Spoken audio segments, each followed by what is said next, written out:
FCN news کے ساتھ میں ہوں وقار الحسن۔ خبر شامل کرتے ہیں برطانیہ کے شہر مانچسٹر سے۔ مانچسٹر میں الخدمت فاؤنڈیشن کے زیر انتظام فنڈ ریزنگ ڈنر کا انعقاد کیا گیا، جس میں پاکستان کے لیجنڈ کرکٹر محمد یوسف، ممتاز فنکار نور الحسن، ممبر پارلیمنٹ افضل خان، قونصل جنرل پاکستان طارق وزیر سمیت فاؤنڈیشن کے رضاکاروں اور مختلف شعبۂ زندگی سے تعلق رکھنے والے افراد نے شرکت کی۔ الخدمت فاؤنڈیشن کے زیر انتظام ایک شاندار فنڈ ریزنگ ڈنر کا انعقاد کیا گیا، جس میں مقررین نے فاؤنڈیشن کے انسانیت دوست کاموں کی تعریف کی اور غریب و مستحق افراد کی مدد کے عزم کا اعادہ کیا۔ گلوبلی خدمت کر رہے ہیں تو دیٹس امیزنگ، سو ان کے لیے تالیاں لگائیں ضرور۔ تقریب میں مختلف شعبۂ زندگی سے تعلق رکھنے والے افراد نے شرکت کی اور الخدمت فاؤنڈیشن کی فلاحی سرگرمیوں کو شاندار الفاظ میں خراج تحسین پیش کیا۔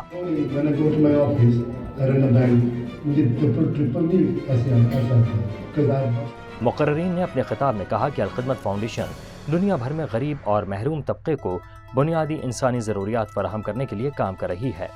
تعلیم، صحت، پینے کے صاف پانی کی فراہمی اور قدرتی آفات سے متاثرہ علاقوں میں بحالی کے منصوبے اس فاؤنڈیشن کی خدمات میں شامل ہیں۔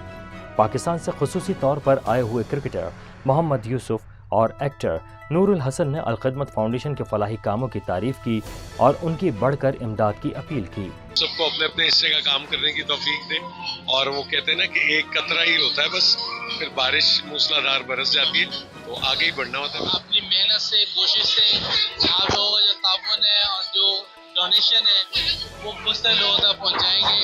یہ ایک زبردست کاز ہے اور اس میں ہم سب مل کے اس کا حصہ ہونا چاہیے۔ اس موقع پر ممبر پارلیمنٹ افضل خان، قونصل جنرل پاکستان طارق وزیر، سید شوکت علی شاہ، چیئرمین الخدمت نوید علی بیگ، CEO کراچی حمزہ احتشام، رضوان حسین، توقیر حسین، ڈاکٹر ملک، ڈاکٹر لیاقت ملک اور دیگر نے اپنے خطاب میں الخدمت کے منصوبوں اور دنیا بھر میں جاری فلاحی کاموں کی تفصیلات بیان کی۔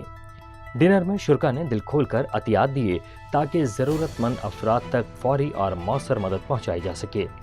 تقریب کے اختتام پر الخدمت فاؤنڈیشن کے ذمہ داران نے عوام کے تعاون کا شکریہ ادا کرتے ہوئے اس عزم کا اعادہ کیا کہ یہ فلاحی کام جاری رہیں گے تاکہ دنیا بھر کے غریب اور مستحق افراد کی زندگیوں میں بہتری لائی جا سکے۔